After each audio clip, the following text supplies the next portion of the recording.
PathPilot Quick Tips. We now have over 1,000 tools capable in your tool table, and so sometimes that can be a little challenging to find the tool that you're looking for without scrolling around quite a bit. The tool table has built into it an actual search function.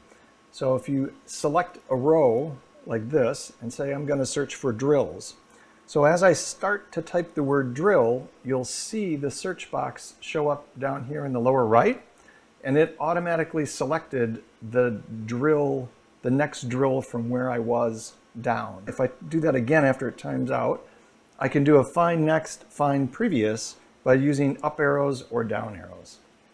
So it's a very handy way to navigate the tool table to find the one you want.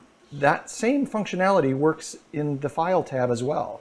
So if I'm searching for something like, say, a Brunner file, if I click here, the little tab comes up, and I can do the same exact thing with the up arrow and the down arrow to cycle between all of the ones that start with Brunner. Thanks for watching. Subscribe to the channel here and watch more videos up over here.